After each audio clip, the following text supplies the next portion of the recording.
Hero के लिए वैसे माना जाता था ना उस टाइम, एक चॉकलेटी हीरोज भी आए थे, लेकिन आपके चेहरे पर ये जो कट है शत्रु जी, कुछ लोग कहते हैं कि विलेन का जो रोल है वो इसीलिए आप पर बहुत सूट भी करता था।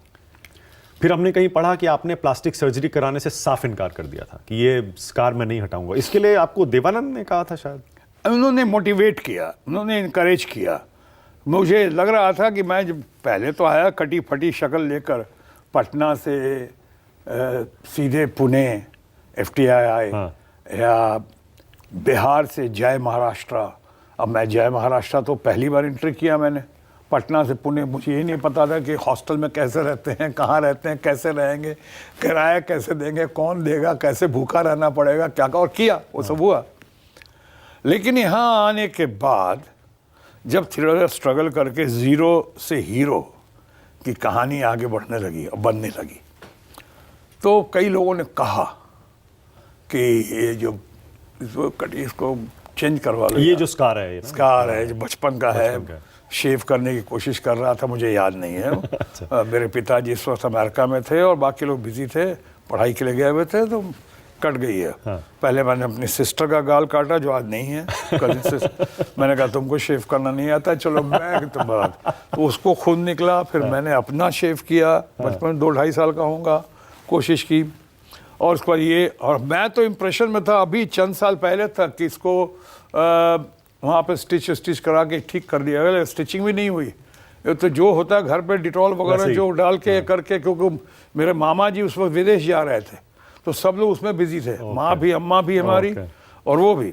बहरहाल तो ये लोग कहा करवा लो। मैं 2-4 डॉक्टरों से बात भी की, लेकिन हमें एक मोटिवेट किया, एक तो किया मणि कॉल करके, एक बहुत अच्छे फिल्म मेकर थे FTI के सीनियर हमारे। उन्होंने कहा कि देखो कुछ ऐसा पैंतरा मत करना, तुम कामयाब होगे, काम चलेगा तो नाम चलेगा, काम चलेगा तो नाम चलेगा, नाम से काम नहीं चलेगा, काम से नाम चलेगा। अगर कल तुम बन जाओगे कुछ, तो तुम्हारी सारी अदाएं भा जाएंगी लोगों को ये करके। अब तुम देखो डायलॉग बोल रहे हो, इतना अच्छा बोल रहे हो, कितनी तालियां बजा रहे हैं लोग। उसे छोटे छोटे रोल्स में जो बोलता था, तो लोगों ने नोटिस करना शुरू कर दिया था मेरे, या तो हरकतों की वजह से, या डायलॉग डिलीवरी की वजह से, या जैसा मैंने शुरू में कहा था पर्सनैलिटी इन टोटलिटी की वजह से। उसके बाद उन्होंने कहा कि देवानंद से का मैं मिलने गया। हाँ। मैं सर बहुत मानते थे देव साहब, बहुत मानते थे, बहुत अच्छे इंसान थे। तो देव साहब से मिलने गया, देव साहब ने कहा कि, हमने कहा सर मैं इसकी प्लास्टिक सर्जरी करवा लूँगा। हाँ। और मेरी दूसरी फिल्म की बात चल रही थी, प्रेम पुजारी की थी मैंने, उनके सामने एक छोटा सा रोल था। वो इतने इम्प्रेस हुए थे कि मुझे फिल्म गैम्बलर में वो कास्ट करने की सोच है। तो मैं उनको खुश करने के लिए गया। हम कहा sir gambler, but so nice of you sir, thank you. तो मैं एक काम करता हूँ सर, मैं ये प्लास्टिक सर्जरी करवा सकता। कहते किस लिए करवाओगे तुम, क्यों, क्या ज़रूरत है?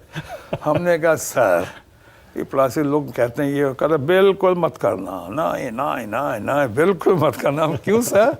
उन्होंने कहा कि ये जो है यही तुम्हारा स्टाइल बन जाएगा, जब तुम लोगों को पसंद आओगे ना, ये तुम्हारी पहचान बन जाएगी। देखो मेरे दांत के बीच में गड्ढा है, देव साहब के बीच में था ना, दांत के बीच में गड्ढा है, लेकिन आज लोग कॉपी कर रहे हैं, एक दिन तुम्हारी भी कॉपी करेंगे लोग, और यही बनना चाहेंगे शत्रुघ्न सिन्हा, अगर तुम चलते गए और अच्छा करते गए तो।